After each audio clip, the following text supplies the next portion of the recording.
Hi, I'd like to welcome everyone to this webcast. My name is Monica Erickson. I am head of the investment grade corporate team at DoubleLine. I'm also one of the portfolio managers, and I want to take the next 20 minutes or so to go through everything investment grade corporate credit related. We're going to start by taking a historical look at the market, get into a little bit of more detail of what the market looks like today. Also explore what happened during 2020 with the economic closures starting in March, talk a little bit about how the Fed has impacted the market, and end the conversation with a look at valuation and what the value proposition is of the market. So let's just jump right in and get started. I'm going to start with my first slide here. So where did we start and where are we now? I thought it would be interesting to look at one of the first issuers of investment grade corporate debt. And that is what you're seeing on the left-hand side of this slide is a bearer bond from 1623. Was issued by the Dutch East India Company, a company that was around for 200 years, prominent, well-capitalized, really an industry leader. And fast forward to today, what you're looking at there is a Bloomberg screenshot. This is of a Bank of America bond, and this is representative of the types of credits that we see in the investment grade market. And I thought it would be good to look at these side by side to remind investors that investment grade corporate credit has been around for a very long time. Large companies have been tapping the investment grade market, and currently the market tends to be dominated by larger, more well-established companies. So let's fast forward to present day time. I think it's important to start with this slide because it gives you a framework of what the investment grade market looks like. On the top hand portion of the slide is the size of the market. What you can see is the market has grown substantially over the past 30 years. We started with about $1 trillion of outstanding bonds, and we are almost at $8 trillion today. And in fact, this year has been one of the most active years in terms of new issuance, and we'll discuss that in more detail in a couple of slides. On the top right-hand corner is the duration of the market. And you can see from this, the duration's at 8.5 years. This is the longest duration that we've seen in the market historically. Prior to the last 5 to 6 years, the duration of the market averaged more like 6 years. So the duration has really increased. And again, duration is a measure of interest rate sensitivity. So all it's telling us is that the market has a lot of sensitivity to changes in interest rates. On the left-hand part of this slide is the absolute yield that the market offers. And you can see that the yield is at all-time lows, below 2%. And I think we all know that we are living in a very low yield environment, and the investment grade corporate market is no different than the rest of the market. We are close to all-time lows and much lower than the market is offered historically. On the right-hand side is the option adjusted spread. That's how we measure the what you're getting compensated for as an investor in terms of the credit risk. So how much more are you demanding to go into a corporate credit as opposed to a treasury security because of the credit risk? At 109 basis points over the equivalent treasury, this is well inside the average of about 130 basis points. And, not at all-time tights, but I would argue that given the risk in the market right now, spreads are fairly tight.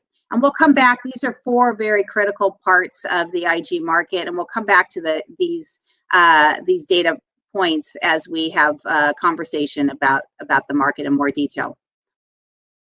So this slide, I think it's important to understand what has been going on in terms of trading in the investment grade market. This slide shows the primary dealer inventory levels starting back in February of 2005 to the present day, and that is on the left-hand side of the scale. That is depicted by the blue line here. And what you're looking at, the orange line, is the amount of trading activity in the investment grade corporate market. What you can see is that primary dealer inventories peaked around November of 2007, and since then they have been decreasing. And why did that happen? What happened during that time frame to create this situation? Well, what happened was Dodd-Frank was enacted in response to the great financial crisis and really forced banks to draw back on their risk, and to one of the side effects of this was forcing them to lower their inventory levels. So I think as investors, we've been wondering, what would happen in an era of dislocation when this kind of setup was present in the market. And what you can see is, dealer inventories peaked at almost 300 billion, and they're down to only 25 billion, a substantial decrease. Whereas the trading volume of investment grade corporates has increased steadily, represented on the right-hand scale, and is at about $20 billion now. So really a mismatch of demand for liquidity versus what dealers are willing to offer in liquidity. And fast forward to today and March, and what did happen in an era of dislocation? So as you all know, the economy abruptly shut down in the end of February, beginning of March. The markets reacted, and what this slide here shows is the trading dollar price of LQD, the largest investment grade ETF, and its underlying asset value, so its net asset value. So the ETF has bonds that support it. The bonds are represented by the net asset value in the red on the top chart. The price is the actual price that the ETF trades. And what we saw, and what you can see in this chart, is the ETF price declined much quicker than the underlying bonds. And I would argue that there was more liquidity and more price discovery in the ETF itself than in the individual bonds. And it goes back to that kind of mismatch between the dealer inventories and dealers willing to make markets and the demand for that. I think in fairness, it also had to do with the extreme nature that we found ourselves in March, how quickly the markets and the economy shut down, but also the lack of dealer inventory had an impact on this. And then you can also see in this that the dollar price of the ETF came back much faster than the underlying bonds. Again, I would argue that there was more liquidity in the ETF, and that was offering a truer picture of what the value was in the bonds and where they were trading, as opposed to the actual bonds themselves that were not trading. I think it's important to look at a significant timeline of events over the last 20 years and see the difference between those events and how they played out in terms of spread movement and what happened this year. And so what this chart shows, it's the option adjusted spread over a time period over the last 20 years. It's a very busy chart, I know, but we put on there events that have forced spreads out, and taking a look at just how long it took for spreads to widen out and come back in. So let's start with the March 2000 timeframe. Spreads started, that was at the top of the equity markets. Spreads started widening them. They widened. It took them about 2 years to get to their full peak, and then another year and a half to recover from that. We saw a similar type of time movement and spread movement in the great financial crisis starting in 2007, late 2007, spreads started widening out. You can see that here. It took them until the end of 2008, beginning of 2009 to really peak, and then another couple of years to recover fully. Now, fast forward to what happened today. In March of this year, spreads started widening, and they widened very quickly, peaking on March 23rd, you can see, and then came right back in, and it took them about a month and a half or so to come back into kind of normalized levels. And a lot of that took place in the first couple of weeks right after March 23rd. So what happened? Why did we see such a sharp increase in spreads in such a compressed time frame, and such a sharp decrease in spreads in such a compressed time frame? Well, I would argue, number one, the reason why spreads widened so quickly was because of the abrupt nature, just the economy shutting down so quickly. Also, back to the lack of liquidity in the markets.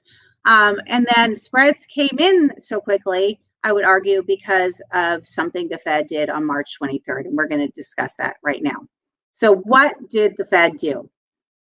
The Fed and Treasury on March 23rd came in and announced that they were going to provide a backstop for the investment grade corporate market by buying investment grade corporate bonds, buying investment grade ETFs. They also added high yield ETFs in there, and they had a secondary program that would provide primary financing directly to corporations that could not access the market. So what exactly have they done, and how much is available? They've provided in total $750 billion of support for the market. What this slide shows is the actual amount that they have purchased. So they started buying, they announced this in March. They gave updates. There was an update, I think, on April 9th. Since then, they've had additional updates, but they didn't start actually buying bonds until, and actually bonds they didn't start buying until June. They started buying ETFs in May, and you can see that those are the orange bars. Those are the ETFs that they've purchased. And then you can see that in June, it took them a few months to get the plumbing in place to be able to buy individual bonds. They started buying individual investment grade corporate bonds at this point, but they have only purchased $13.6 billion of debt to date. You know, in a market that trades $25 billion worth of debt a day, $13.6 billion is absolutely nothing in terms of dollar size, but it was incredibly significant in terms of the message that it sent to the market. And I would argue that the market now feels that the Fed has a natural backstop for investment grade corporate debt. Now, the program is scheduled to expire at the end of the year.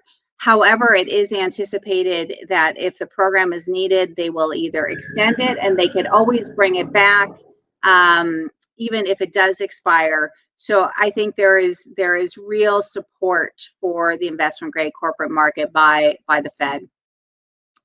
This is just another slide showing the compressed time frame that we saw spreads widen and come back in this year compared to the great financial crisis. And you can see, you know, spreads really didn't start widening until the very end of February, beginning of March. They peaked again March 23rd and really came back substantially in the first month and have slowly been grinding tighter since then.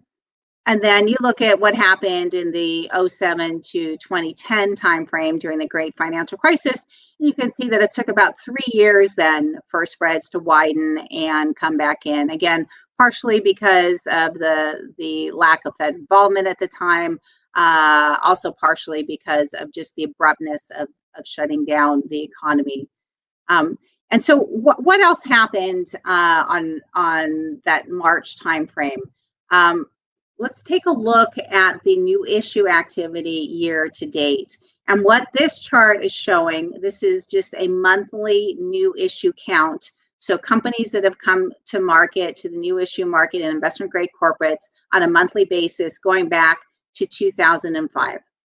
What you can see is the pattern is fairly the same on all the years except for 2020. You know, the other years, 2005 through 2019, varied in terms of the total amount, but it was a very similar pattern each year. What happened on March 23rd is when the Fed stepped in, the market opened up completely, and investment grade issuers took advantage of the market being open, and a flood of new issuance started. And what we saw is companies early on, one of the first companies to issue was Procter & Gamble. These were solid companies. They had drawn down on their revolvers, and they were very interested on increasing their liquidity. And so the first couple of issuers that came to market were really focused. They'd come to market, they'd issue, they'd pay down their revolvers. There was a lot of uncertainty at that time. No one knew exactly how long the economy was going to stay shut, whether there was ever going to be a vaccine, how the virus would work through the population. Many uncertainties then. So companies were really focused on building up cash balances and building up liquidity. So the first couple issuers, like I said, came to market to pay down their revolvers. The next came to market really just to put cash on their balance sheets. And then we started seeing companies come to market and paying down higher cost debt. And in fact, we've seen companies come to market that issued earlier. In the Procter & Gamble example, they issued in March and had to pay a very high coupon. Since then, they have come back to the market and issued at a much lower coupon and used those proceeds to pay down the debt that they issued in March. And some of it as long as 30-year paper. So companies now are really taking advantage of the low cost of financing and lowering their interest costs. I would also add, and I'm not sure, most investors are aware that investment grade corporate bonds are issued with call protection. So these companies are not calling these bonds because they're not callable. They're actually going out and buying them and paying a premium to be able to purchase those bonds and taking the earnings hit right now in order to lower their cost of capital. So this could be something positive going forward. Also, the amount of cash on the balance sheet is something to pay attention to. We're starting to see a little bit of M&A pickup. We'll see how that gets funded, but it's always dangerous when companies have cash on their balance sheets and not knowing exactly how they are going to deploy that cash, whether it's going to be bondholder friendly by paying down debt, or whether it's going to be more equity friendly where they might be doing acquisitions, paying special dividends, buying back shares, and the like. So let's shift gears a little bit and get a little bit more granular into what the composition of the investment grade corporate market really looks like. We did a bottoms-up analysis to take a look at what credits have been impacted by the current economic weakness and COVID-19. And we define that by a decrease in revenue, decrease in cash flow, some sort of credit impairment. And what we found is that investment grade corporate credit has been fairly resistant and fairly defensive in the face of this economic slowdown. In fact, over 79% of the companies in the investment grade space tend to be more defensive in nature, meaning that their revenues were not impacted significantly, and their credit did not deteriorate significantly. And what you can see, the companies that have tended to be defensive through this economic downturn are in banking, 17.85% of the investment grade universe is comprised of banks, larger banks, JP Morgan, Bank of America, that type. Technology is another large sector. Over 7% of the benchmark is in tech names. Again, technology has been a very defensive place to be. That's companies like Apple, Microsoft. Regulated electric utilities, another very defensive place. People turn on their lights. There may be some minor weakness on the industrial side, but all in all, very solid credits through this slowdown. And you can go down the list: pharmaceuticals, supranationals, healthcare, food and beverage, and then we've got a list there. We can get these slides to you later too if you want, so you can see the details. But it is proven that that to be a fairly defensive place to be through this slowdown. So what are the sectors that have been impacted significantly because of the economic slowdown? And we found that about 11.6% of the benchmark has been impacted significantly by the current economic weakness. Energy is the largest out of that. That is about 6% of the index, and you can see that it's represented here by midstream, integrated, independent. But some of the more obvious sectors that have been really impacted by the current economic weakness are the obvious, right? Lodging, the airlines, gaming. And you can see here, lodging, for example, is 15 basis points of the investment grade index. Very small. There's probably 2 or 3 different issuers that are in the market that are lodging companies. Airlines, the same, 26 basis points of the universe is our airlines. So again, a very small percentage of the companies that have been impacted by the current economic weakness find themselves in the investment grade space. And this is just a little bit more granularity, taking a look at the top 10 issuers in IG and the top 20 issuers. On the left-hand side is the top 10 issuers.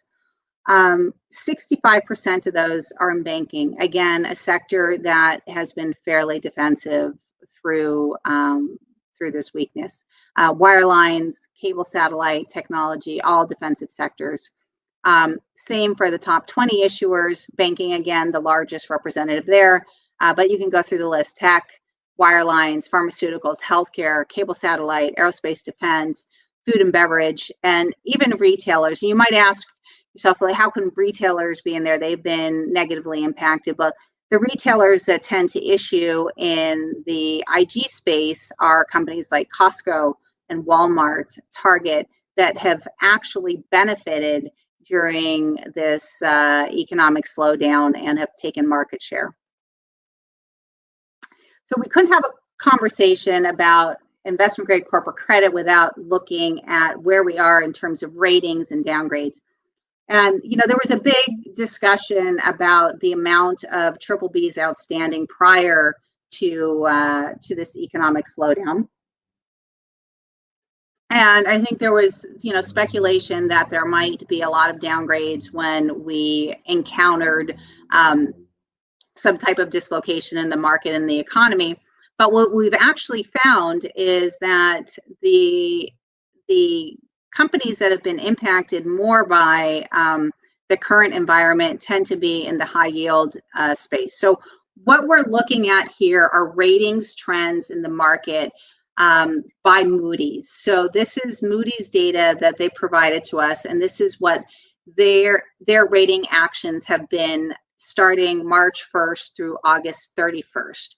And this is by issuer count. This is not dollar, this is issuer count. So on the left-hand side, out of all the credits globally that Moody's rates, they have downgraded 109 investment grade credits. 109 companies have been downgraded. That doesn't necessarily mean they've been downgraded from investment grade to high yield. It's just they've been downgraded. So it could be a company that was AA that is now single A.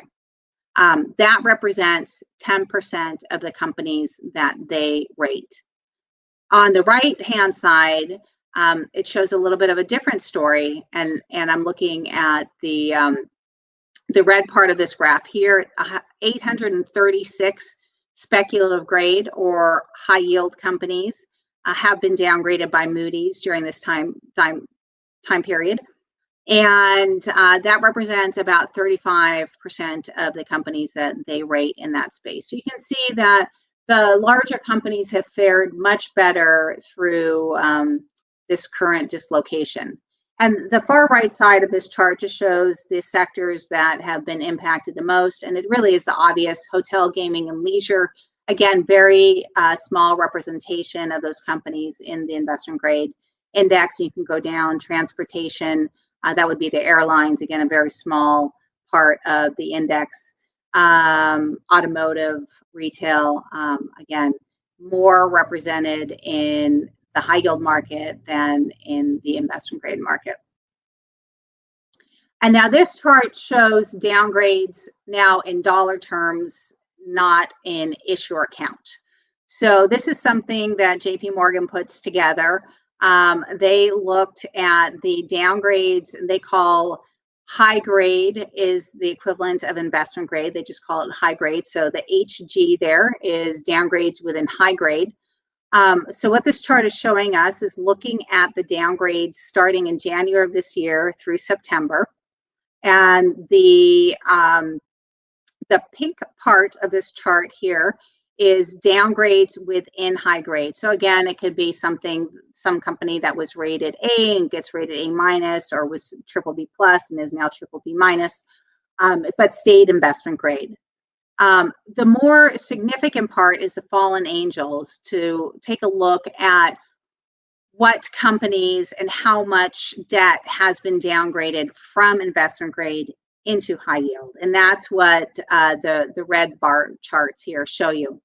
So what you can see is in February, there were $29 billion downgrades. And that was one particular credit, Kraft Heinz, that was downgraded. And this was pre-pandemic, pre-closure of the economy. This was something that Kraft brought upon themselves by doing a large acquisition and not being able to manage that and manage their balance sheet appropriately.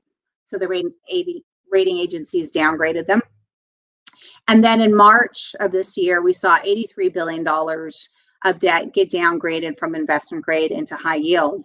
That was two credits, primarily Occidental Petroleum and Ford. Both of those credits were already on the brink of being downgraded prior to this, and I would argue that the economic closures just pushed them over. And then the rest of the downgrades really slowed after that, and you can see the downgrades from investment grade into high yield, the fallen angels, in April were only $15 billion. In May, they were $16 billion. So year to date, we've seen about $200 billion of downgrades from investment grade into high yield. I think this is much lower than was anticipated. And I think one of the reasons why is, again, it goes back to the makeup of the companies that are in the investment grade space. And they have tended to be fairly defensive through our current economic environment. Again, just another look at the rating actions. And this is by sector. And you can see energy has been the largest, has had the most negative impact. Again, about 6% of the investment grade space. And most of the $67 billion that has been downgraded was Occidental Petroleum. The next largest sector to see downgrades into high yield was automotive, and most of that was Ford. The third largest sector, with $30 billion worth of debt to be downgraded from investment grade to high yield, was consumer, and that was Kraft Heinz. So we can have a conversation about the credit quality of the investment grade market without taking a look at some leverage numbers and some interest coverage numbers. And this is an area that is a little concerning to me. So on the left-hand side of this chart, we can see depicted in the orange there is the gross debt to EBITDA. So total debt outstanding divided by the cash flow that companies have available to repay that debt. That is at all-time highs at 4 times. You can see the average since December of 89 has been 2.7 times. So much higher than the average. And again, at all-time highs, not really a great leverage number. However, the net leverage is not at all-time highs. It is above the average. It's at 2.9 times right now, where the average is 2.2. But I would argue that's manageable. And this goes back to all of the cash that is sitting on the balance sheet. We've seen about $1.8 trillion of new issue year to date. And a lot of that money that has been raised is still sitting on companies' balance sheets. And so it brings down the net leverage number to a much more manageable number. On the right-hand side, we're taking a look at how companies can service their interest costs. And in fact, that looks pretty good. And the reason why that looks pretty good is because interest rates are so low. So the average since December of 89 has been 10.4 times. Right now, we stand at 11.3 times. So higher the better there, right? So you want more cash flow to be able to service your interest expense. Right now, the market, the investment grade corporate market has 11.3 times its EBITDA to interest expense. So, arguably it makes sense why companies have levered up. Interest costs are really low, but this gross leverage number is something to keep an eye on. And this is a chart showing the credit strength of the banking sector. And, again, the banking sector is the largest sector in the investment grade corporate market. So very important to pay attention to what is going on with the credit quality. This is something that the Fed puts out, and you can see that the credit quality of the large banks, and this is all financial institutions, has steadily increased. So what we're looking at here, the bar charts in the orange color are the share of institutions that are not well capitalized, going back to 2005 to the current day. And what you can see is the share of institutions that were not well capitalized increased in value, and that's on the right-hand side.